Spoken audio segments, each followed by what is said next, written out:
আসসালামু আলাইকুম রহমতুল্লাহি ওয়া সম্মানিত প্রিয় ভাই বন্ধুগণ, সবাই কেমন আছেন? আশা করি আলহামদুলিল্লাহ ভালো আছেন। আমি আছি আপনাদের সাথে ইয়াসিন আফাত। আপনারা দেখছেন এমআর টিভি মিডিয়া। আজ আমি আপনাদের সামনে অনেক গুরুত্বপূর্ণ একটি ভিডিও নিয়ে হাজির হলাম। ভারতীয় এক ইউটিউবার বললেন, মুসলমানদেরকে নিয়ে যা বললেন এবং হযরত মুহাম্মদ সাল্লাল্লাহু আলাইহি ওয়াসাল্লামকে নিয়ে যা বললেন এবং একজন লোক এবং তার স্ত্রীকে রেল প্রতিমন্ত্রী এবং রেলের দায়িত্ব যারা আছেন তারা যে কেমন ব্যবহার করলেন, আজ আমরা এই বিষয়ে জানবো। বেশি কথা না বাড়িয়ে আমরা মূল ভিডিওটিতে যাব। মূল ভিডিওটিতে যাওয়ার আগে আপনাদের কাছে ছোট্ট একটি রিকোয়েস্ট, যদি আপনারা আমাদের চ্যানেলে নতুন হয়ে থাকেন তাহলে একটি লাইক একটি কমেন্ট করে আমাদের সাথে থাকবেন এবং সবাই ধৈর্য সহকারে ভিডিওটি দেখবেন।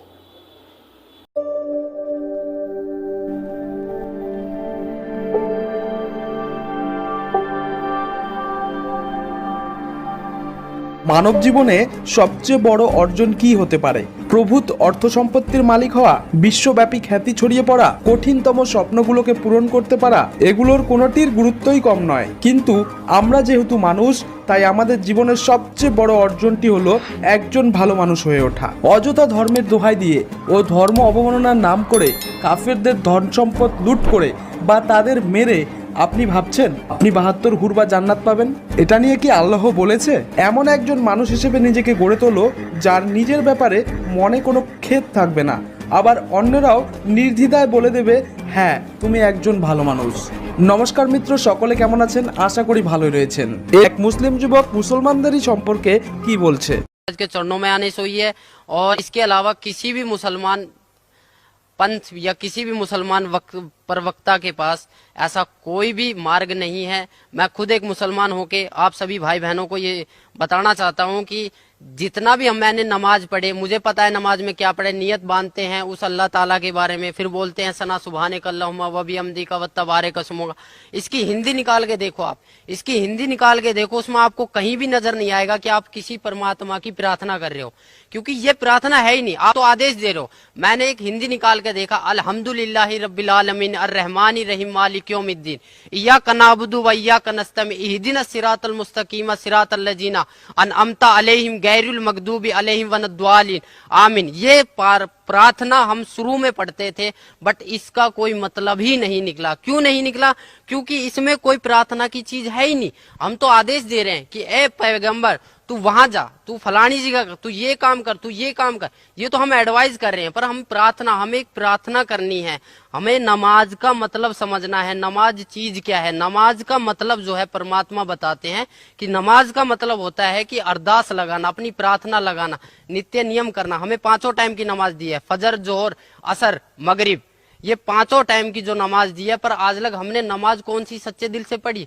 कहीं भी हमें इस फजर की नमाज में जकात अलग हो जाती है, सुन्नत अलग हो जाती है, रकात अलग हो जाती है, कुछ भी अलग हो जाता है, पर परमात्मा तो एक है।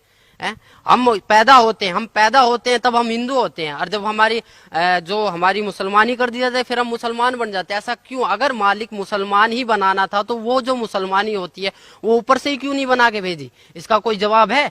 किसी भी मुल्ला जी के पास इसका कोई जवाब नहीं है। ना ही हमारे मोहम्मद साहब ने कभी मांस को छुआ था। मोहम्मद साहब के 1,80,000 शिष्य हो गए थे, ना ही उन्होंने कभी मांस को छुआ और ना ही उन्होंने कभी बोला कि तुम मांस को खाओ। कभी भी किसी ने बोला नहीं है। मेरी सभी मुसलमान भाइयों, पूरे हिंदुस्तान, पूरे वर्ल्ड के मुसलमान भाइयों से प्रार्थना है कि मांस खाना, ये समझ लो हम अपने बेटे की कुर्बानी दे रहे हैं, हम अपने बेटे के मांस को खा रहे। एक मांस दूसरे मांस को खा रहा है, इससे बड़ा राक्षस और होगा कौन? আমি আমার স্বামীর মারধর করতেছে, আমি যা ধরছি আমার গালের মধ্যে চর দিছে দূরে। মানে আমাদের যখন মারধর শুরু করেছে, আমার স্ত্রী ছাড়াইতে গেছে, আমার স্ত্রী 2-3টা চর দিছে, 2টা লাথিও দিছে। আমাদের মাইতে দেন কি অবস্থা করছে, আমার 2-3টা লাথি দিছে, 2টা চরও দিছে। পরে গেলে টাকা দিতে হবে 1500। আমি বললাম না 1500 টাকাতে তো আমি যাবো না। পরে আমার বলতেছে যে না 1500 না, আপনি 1200 টাকা দিন, 3 জন মানুষ তো 1200 টাকা দিন। তাই আমি বললাম আমি 1200 টাকা দিতে পারবো না, কারণ 180 টাকা টিকিট, আমি কেন 1200 টাকা দিব? আমি টিকিট করে যাবো।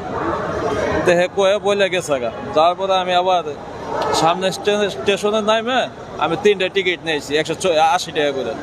নেশার পরে আমি গাড়িতে জোর করে খাড়াই আছি, কোনো সিট নাই। তো সে আবার ঘুরে বলতেছে এই এনে দাঁড়ান যাবো না, এন থেকে আপনারা নামেন। কেন নামবো? বলে না আপনারা নামেন।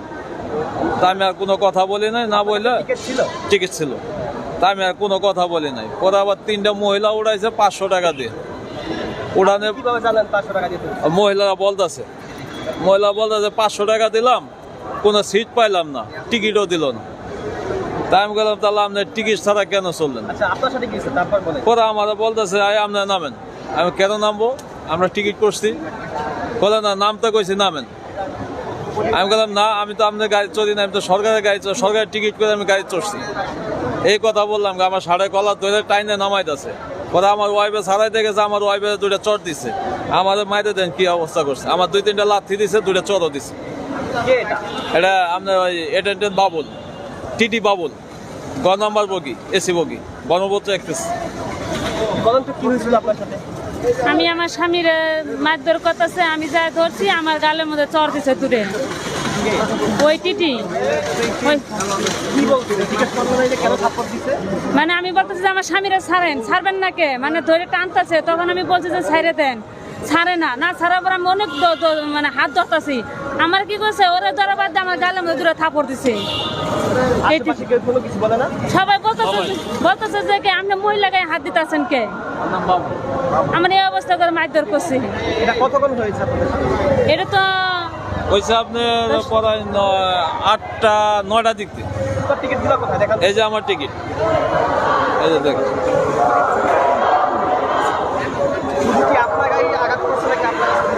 আমারও আমার স্ত্রী দিল, হ্যাঁ, মানে আমাদের যখন মারধর শুরু করেছে, আমার স্ত্রী ছাড়াইতে গেছে, আমার স্ত্রী 2-3টা চট দিচ্ছে, 2টা লাথিও দিচ্ছে।